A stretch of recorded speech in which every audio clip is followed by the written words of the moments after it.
नमस्कार दोस्तों, मैं एडवोकेट प्रतीक बुधवार आप सभी दर्शकों का अपने इस यूट्यूब मंच पर स्वागत करता हूं। कृपया करके इस चैनल को सब्सक्राइब करें। वीडियो अगर आपको अच्छा लगे तो इसे लाइक करें और शेयर करें। जैसा कि आपको पता है, किसान आंदोलन शुरू हो चुका है और किसान और हरियाणा पुलिस एकदम आमने सामने खड़ी है। जगह जगह हरियाणा के अंदर किसान नेताओं को नजरबंद किया जा रहा है। किसानों को पुलिस प्रशासन द्वारा धमकी दी जा रही है कि अगर किसान आंदोलन में शामिल हुए तो उनके बच्चों के पासपोर्ट कैंसिल कर दिए जाएंगे, उनके ट्रैक्टर जब्त कर लिए जाएंगे और उन पर कानूनी कार्रवाई करके उनका भविष्य खराब कर दिया जाएगा। सरकार इस बार कुछ घबराई हुई है और किसान आंदोलन को एक तरह से सीरियसली ले रही है, थोड़ा सा उसको संजीदगी से ले रही है। लेकिन आपको ये जान करके बड़ा अचरज होगा कि किसान आंदोलन के जनक, जन्मदाता हमारे देश के प्रधानमंत्री नरेंद्र मोदी ही हैं।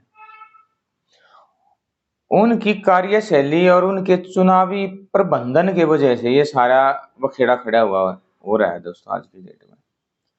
इसकी अगर मैं ये कहूं कि स्क्रिप्ट, इस किसान आंदोलन की पूरी रूपरेखा नरेंद्र मोदी जी ने अपने हाथ से लिख रखी है। इसमें इसी पे चर्चा करते हैं।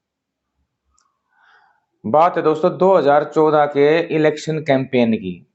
प्रधानमंत्री पद के लिए बीजेपी ने नरेंद्र मोदी जी को उम्मीदवार के रूप में घोषित कर दिया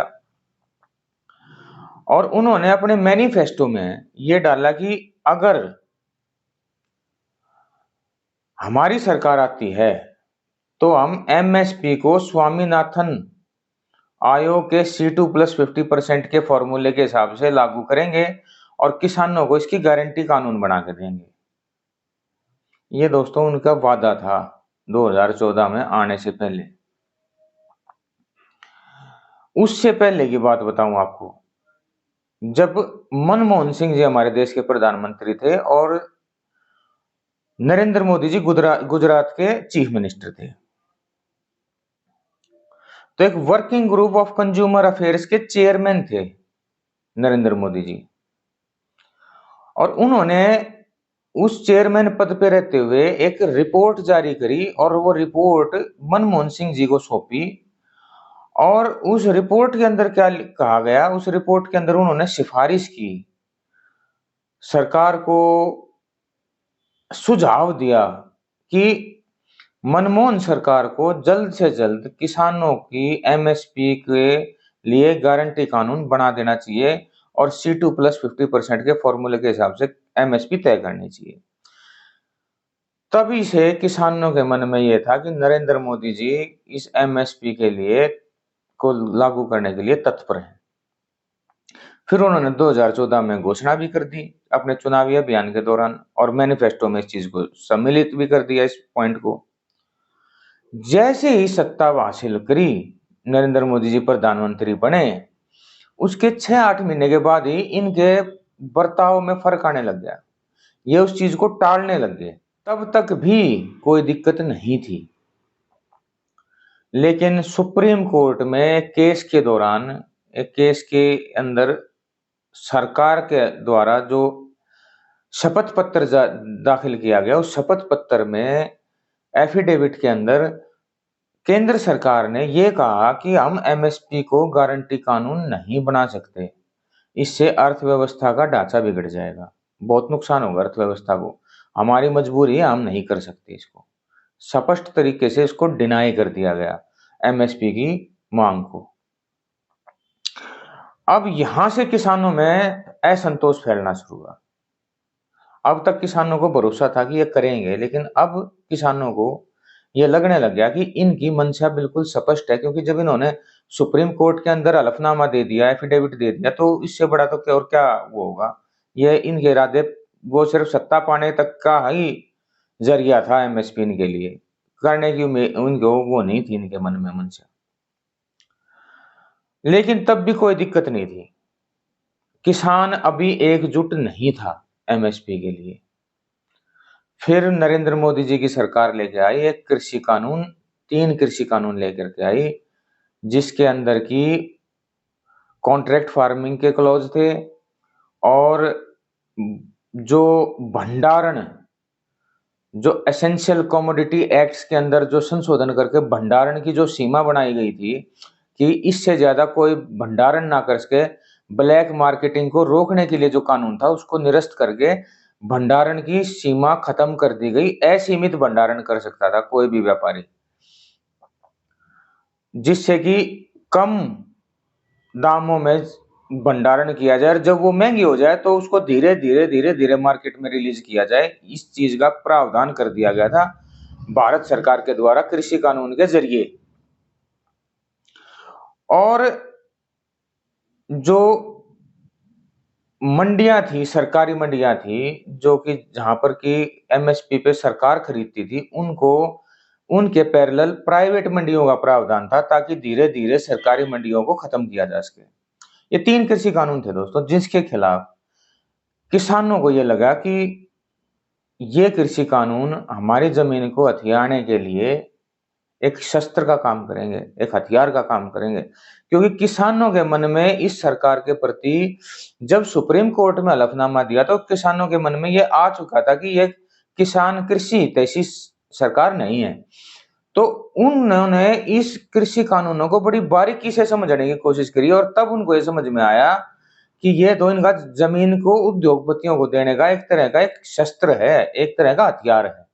किसान लामबंद हुए, किसान एकजुट हुए, जमीन को बचाने के लिए किसानों ने संघर्ष किया। वो आपको सारी पता है क्या हुआ क्या नहीं हुआ। उसके बाद 13 महीने आंदोलन चला, और किसान हरियाणा और पंजाब का किसान जो कि एसवाईएल के मुद्दे पर आपस में बटा हुआ था, एसवाईएल के पानी का मुद्दा था जो, उसके ऊपर दोनों में जो डिफरेंसेस थे वे खत्म करते हुए एक मंच पर एक जगह आ गए। उत्तर प्रदेश के किसान, राजस्थान के किसानों ने भी ज्वाइन किया इसको। तब किसानों में एकता आई इस एक आंदोलन से। पिछले 25-30 सालों में ये पहली बार इस लेवल का आंदोलन था, इस हद तक। और मेरे ख्याल में भारत के इतिहास में सबसे लंबा चलने वाला आंदोलन था, और सक्सेसफुल भी रहा।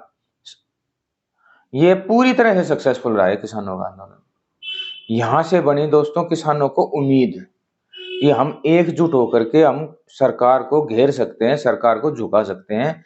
ये दिमाग में किसानों के बैठ गई, ये बात बैठ गई उनके दिमाग में।